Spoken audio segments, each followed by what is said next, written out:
Hello students, welcome back to my YouTube channel IELTS with Preeti. Today we will be discuss about how to get high band in your listening module.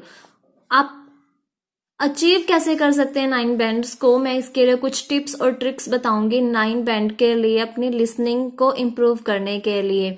अगर आप इन tips को follow करते हो तो 100% sure कि आपका score जो है वो बूस्ट होगा। तो आपको इस वीडियो को स्किप नहीं करना, लास्ट तक वीडियो प्लीज जरूर देखिए। फर्स्ट थिंग क्या होगा इसमें, प्रैक्टिस मेक्स परफेक्ट। जितनी ज्यादा प्रैक्टिस करोगे उतना ही ये सिक्योर हो जाएगा कि आपका स्कोर जो है वो बूस्ट होगा। बट अगर आप प्रैक्टिस नहीं करोगे तो गाइस कुछ भी कहते हैं बिना मेहनत के फल नहीं मिलता। अब जितनी ज्यादा मेहनत करोगे उतना ही ज्यादा आपको अच्छा रिजल्ट मिलेगा। तो practice is mandatory in IELTS exam. जितनी ज्यादा प्रैक्टिस करोगे उतना ही ज्यादा अच्छा स्कोर आपको मिलेगा। फर्स्ट थिंग आपको ये इस चीज को ध्यान रखना है, प्रैक्टिस मेक्स परफेक्ट। सेकेंड क्या होगी, different types of instructions. Different types of instructions जो आपको आपके लिसनिंग टास्क जब बुकलेट दी जाती है आपको, तो उसमें ना आपको इंस्ट्रक्शंस दी जाती हैं हर तरह का। कोई भी जो आपको क्वेश्चन है या जो भी हमारे सेक्शंस होते हैं, तो हर सेक्शन से पहले ना कुछ मतलब जैसे 11 to 13 है, तो 14 to हमारे 20 है, उससे पहले हमें इंस्ट्रक्शंस दी जाती हैं कि टू वर्ड्स का फिल इन द ब्लैंक्स है, या टू जो हमें ऑप्शन जो है सिलेक्ट करने हैं उसमें। तो आपको हमेशा इस चीज का ध्यान रखना है कि इंस्ट्रक्शंस ध्यान से पढ़नी है हमेशा। जब भी आप अपना टास्क स्टार्ट करने वाले हो, जब भी सेक्शन पे पहुंच रहे हो, सबसे पहले आपको उसका टाइटल रीड करना है एंड देन आपको उसकी इंस्ट्रक्शंस जरूर पढ़नी है। एक बार जब आपको इंस्ट्रक्शन आपके माइंड में आ जाएंगी तब आपको क्लियर हो जाएगा कि उसने हमसे 2 वर्ड का आंसर मांगा है या फिर 1 वर्ड का या 3 वर्ड का। हमारे पास लिमिट्स होती है राइट लिसनिंग में। नेक्स्ट क्या होगा आपका, डोंट लॉस पेशेंस। पेशेंस जो आपके अंदर होती है ना, उसको लॉस नहीं करने देना, उनको गुम नहीं होने देना।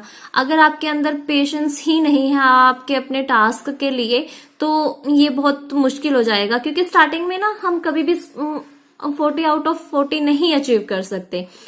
जितनी ज्यादा हम प्रैक्टिस करेंगे उतना ही हमारा स्कोर इंक्रीज होता जाएगा। बट जब हम प्रैक्टिस करते करते कई बार एक ऐसे स्टेज आ जाती है कि हम इरिटेट हो जाते हैं कि क्या हो रहेगा यार, हमारा स्कोर क्यों नहीं इंक्रीज हो रहा। तो वहां पर ना 1% भी आपको अपने माइंड में ये चीज बिल्कुल नहीं आने देनी है कि जिसकी वजह से आपको ये फील हो कि कोई भी रिग्रेट हो आपके माइंड में।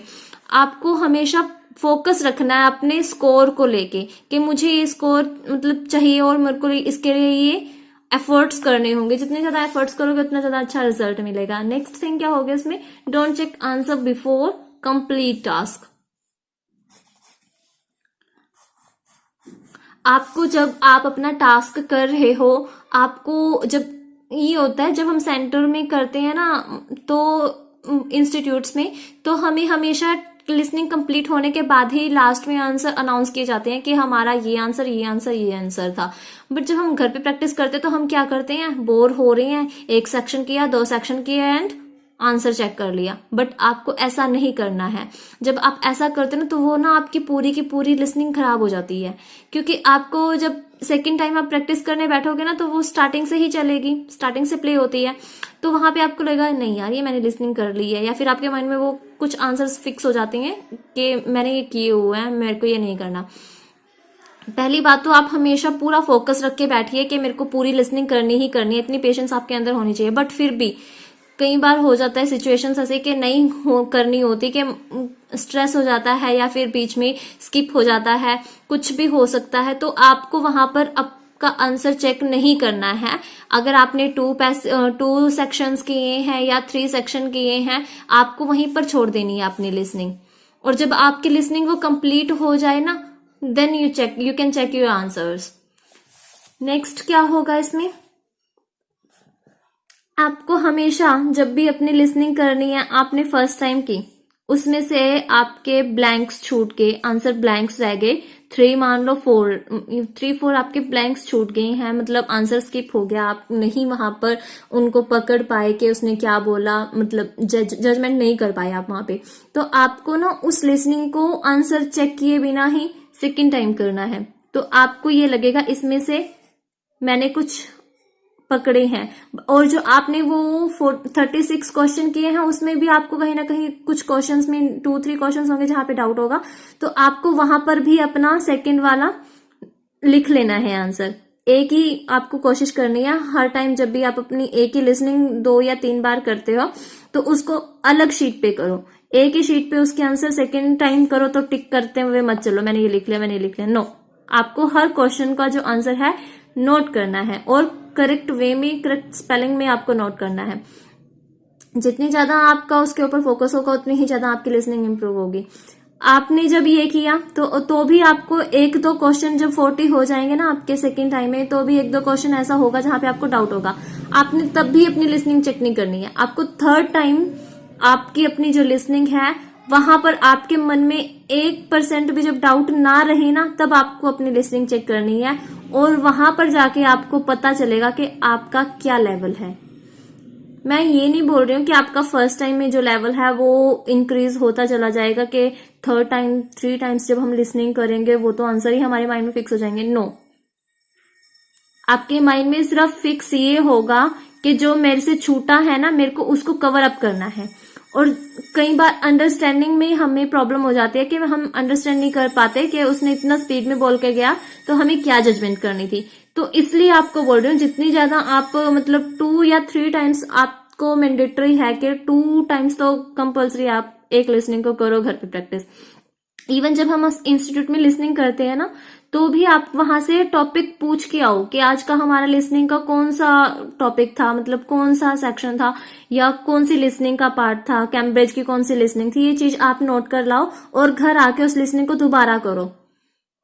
वहां पे आपको पता चलेगा कि ये हो रहा था मेरे साथ। अगर आपका घर पे आके स्कोर इंक्रीज हो रहा है तो इसका मतलब ये है कि आप या तो ये हो गया कि आप वो सेकेंड टाइम लिसनिंग करो इसलिए इंक्रीज हुआ, और या फिर ये हो सकता है कि आपको क्लास में आपका फोकस नहीं बना इसलिए स्किप हुआ। तो मतलब आपको कुछ ना कुछ तो हिंट मिलेगा वहां से कि आपको किस वे में आपकी लिसनिंग इंक्रीज करनी है। लिसन लाइव पॉडकास्ट नेक्स्ट है, इसमें 5th पॉइंट जो मैं बता रही हूँ। इसके 2 बेनिफिट्स होंगे। जब आप पॉडकास्ट सुनोगे आप बोर्ड नहीं होगे और आपको न्यू वर्ड्स जो हैं वहां पर इजीली मिल जाएंगे। आपको किस तरह से आपके अपने लिसनिंग में इम्प्रूवमेंट करनी है, किस तरह से आपको न्यू वर्ड्स जो है जिसकी वजह से आपका स्कोर इंक्रीज होगा।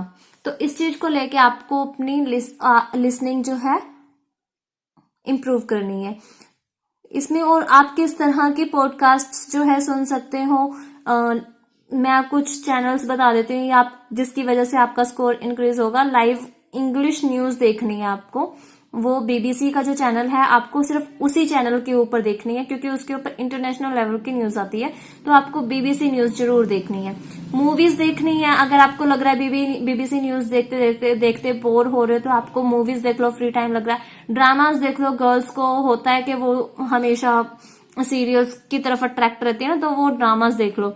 और सॉन्ग सुनो जब भी आप फ्री हो रहे हो या कोई भी आपका काम अपना कर रहे हो, ईयरफोन लगाए और प्ले कर ली इंग्लिश सॉन्ग लिस्ट, और आप वहां से कुछ ना कुछ तो आपको वहां का नहीं कुछ समझ आएगा गाइस, आपको कम से कम एक्सेंट तो समझ आएगा उनका।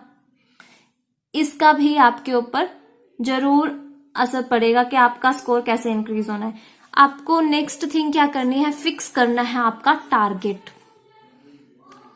टारगेट बैंड स्कोर जो है आपको इसमें फिक्स करना है जिसकी वजह से आपका स्कोर इंक्रीज होगा। जब आप एक अपना टारगेट फिक्स कर लेते हो ना तो उसकी वजह से हमें ये हो जाता है कि हमें ये चाहिए ही चाहिए। इसीलिए स्टार्टिंग में जब हम बोलते हैं ना कि जब हम स्कूल जाना स्टार्ट करते हैं कि आपको कौन सी डिवीजन चाहिए या फिर आपको बड़े होके क्या बनना है फ्यूचर में, तो उस टाइम हम अपना टारगेट फिक्स करते हैं कि हमें ये करना है। तो इसीलिए आपको जब आईएलटीएस का डे 1 हो तभी आप अपने माइंड में फिक्स कर लो कि मुझे इतना स्कोर चाहिए और मुझे इतना चाहिए ही चाहिए। जब आपके माइंड में ये होगा ना तो आप उसी के रिगार्डिंग ही आप अपनी प्रैक्टिस करोगे। लास्ट थिंग क्या होगी इसमें, एक्सेंट डिफरेंट पीपल के डिफरेंट एक्सेंट होते हैं, बट इसमें जो मैं आपको बताऊंगी ब्रिटिश, कैनेडियन और अमेरिकन एक्सेंट जो है वो बहुत ही ज्यादा मतलब यूज किया जाता है आजकल। आजकल तो खैर नहीं बोलूंगी, बट एक्सेंट्स में मैं यही बोलूंगी कि ब्रिटिश एक्सेंट और कैनेडियन और अमेरिकन एक्सेंट की ही आप प्रैक्टिस कीजिए जब आप आयल्स की प्रिपरेशन कर रहे हो। और आप इनकी प्रैक्टिस कैसे कर सकते हो, मैंने आपको बताया। इंग्लिश न्यूज देखिए, मूवीज देखिए, ड्रामा और सॉन्ग्स सुनिए। जब जब आप ये करोगे तो उसकी वजह से आपका स्कोर बूस्ट होना स्टार्ट हो जाएगा। और लिसनिंग की कोशिश कीजिए, ट्वाइस थ्राइस टाइम प्रैक्टिस कीजिए, and then you can check your answers. I'm 100% sure you can boost your score, and you can achieve high score in your listening section. So guys, अगर please video useful लगे तो please channel को like कीजिए, share कीजिए and subscribe कीजिए। तो मिलते हैं नेक्स्ट वीडियो में। Thanks for watching.